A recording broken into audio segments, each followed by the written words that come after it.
ماشاء اللہ لا حول ولا قوة الا باللہ العلی العظیم۔ اعوذ باللہ من الشیطان اللعین الرجیم۔ بسم اللہ الرحمن الرحیم۔ الحمد للہ رب العالمین، والصلاة والسلام علی سید الانبیاء والمرسلین وآلہ الطیبین الطاہرین المعصومین الذین اذھب اللہ عنہم الرجس وطہرہم تطہیرا۔ اما بعد فقد قال اللہ سبحانہ وتعالی فی کتابہ المجید۔ بسم اللہ الرحمن الرحیم۔ واتبعوا ما تتلو الشیاطین علی ملک سلیمان وما کفر سلیمان ولکن الشیاطین کفروا یعلمون الناس السحر وما انزل علی الملکین ببابل ہاروت وماروت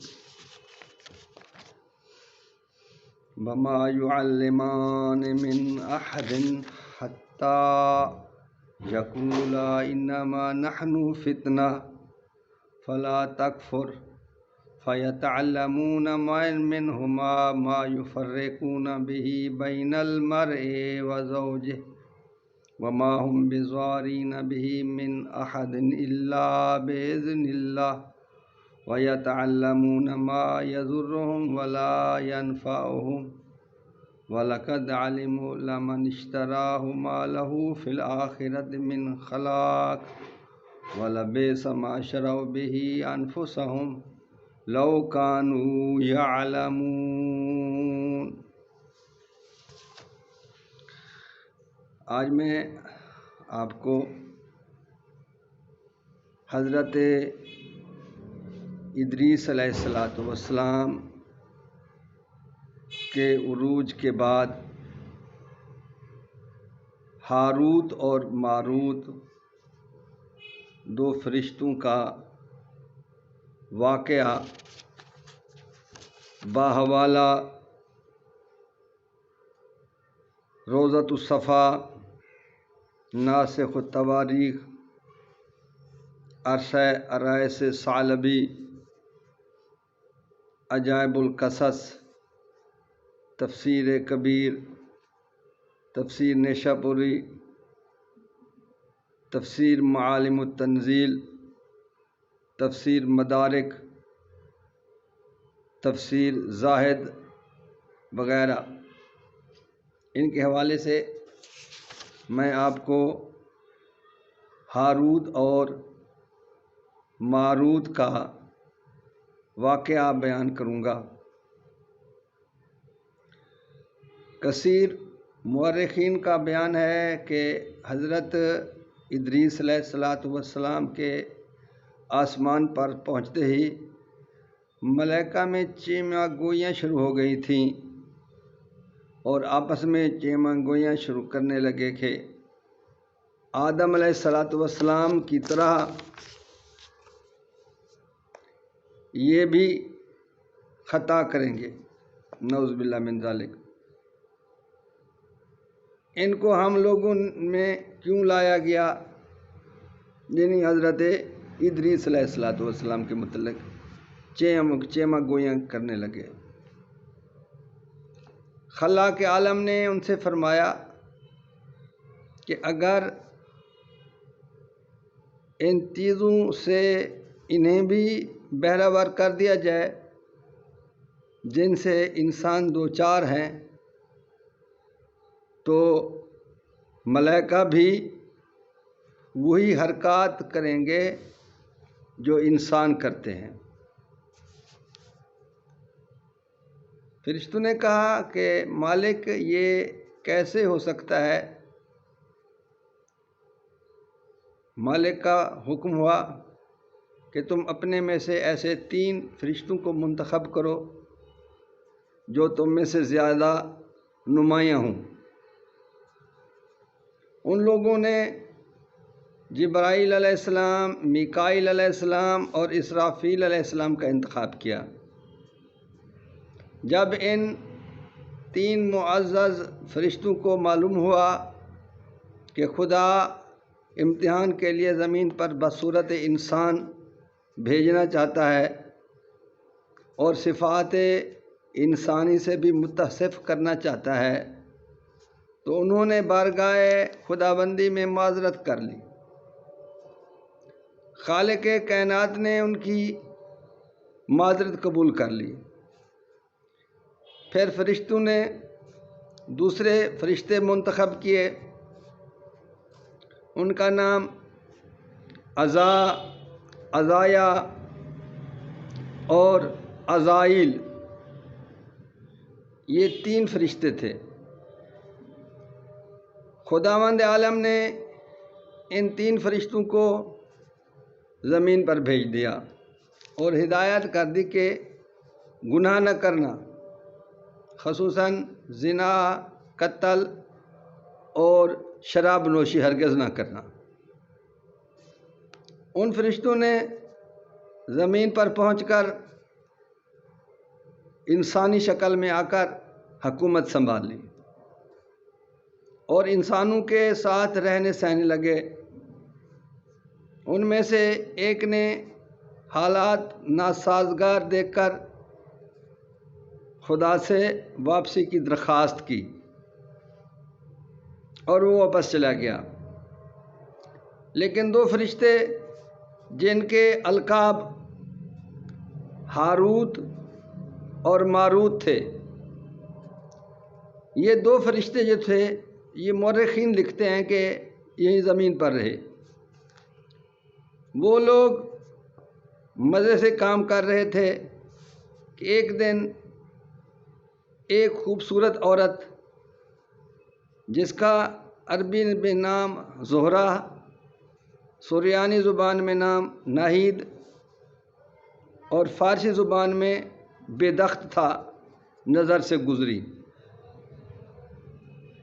مورخ لکھتے ہیں کہ دونوں فرشتے اس پر عاشق ہو گئے اور دونوں نے الگ الگ اس سے ملنے کا اسی کے گھر میں وقت مانگا۔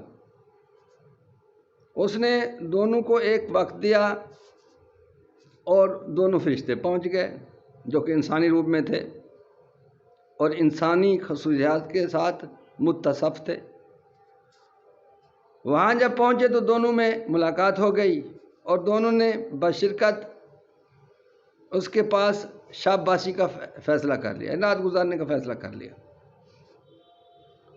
اس عورت نے بت پرستی، شراب نوشی کی شرط لگائی، یعنی اس نے کہا کہ یہ 2 کام آپ کریں گے تو میں آپ کو رات اپنے ساتھ رہنے دوں گی، ایک شراب پئیں گے، دوسرا بت پرستی کریں گے۔ تو انہوں نے اس کی شرط مان لی۔ شراب نوشی کو صرف ان لوگوں نے منظور کیا اور خوب شراب پی لی۔ اسی دوران ایک اور شخص آ گیا، ان دونوں نے اس شخص کو دیکھا تو اس عورت نے کہا کہ اس آدمی کو قتل کر دو، ورنہ یہ تمہیں رسوا کر دیں گے، یہ آدمی جو ہے تمہیں رسوا کر دے گا۔ تو ان دونوں نے مل کر اسے قتل کر دیا۔ تھوڑی دیر کے بعد اپنے کردار پہ، اپنے کرتوت پہ یہ دونوں نادم و پشیمان ہوئے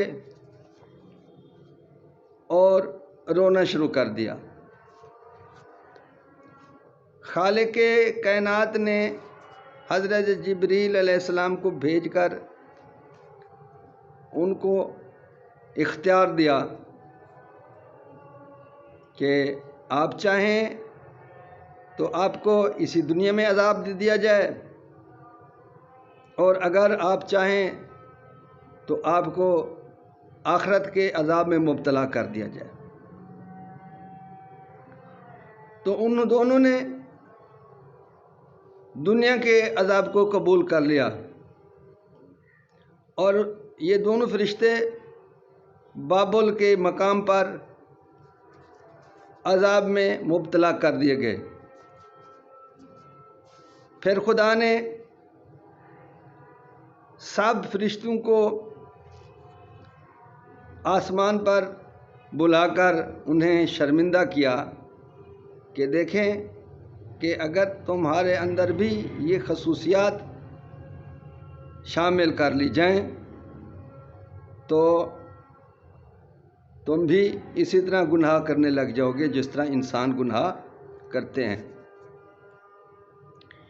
یہ سارا واقعہ میں نے صرف اس وجہ سے بیان کیا ہے کہ تاریخ کی کتب میں اور تفاسیر کی کتب میں موجود ہے،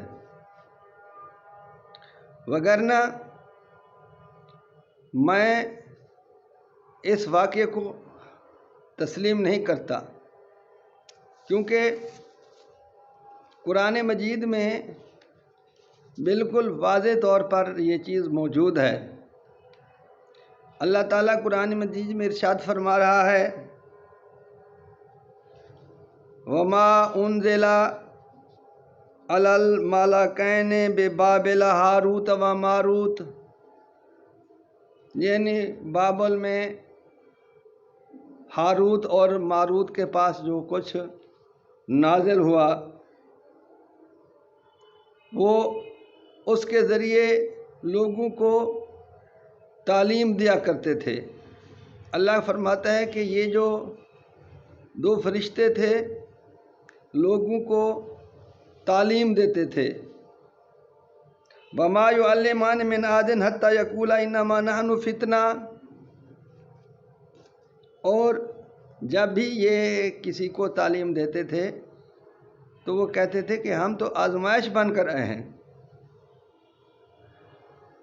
فَلَا تَكْفُرْ، تم کفر نہ کرنا، لیکن اللہ فرماتا ہے فَيَتَعَلَّمُونَ مِنْهُمَا مَا يُفَرِّقُونَ بِهِ بَيْنَ الْمَرْءِ وَزَوْجِهِ، لیکن یہ لوگ جو تھے نا ان سے صرف وہی چیز سیکھتے تھے جس کے ذریعے میاں بیوی کے اندر جدائی ڈالی جائے۔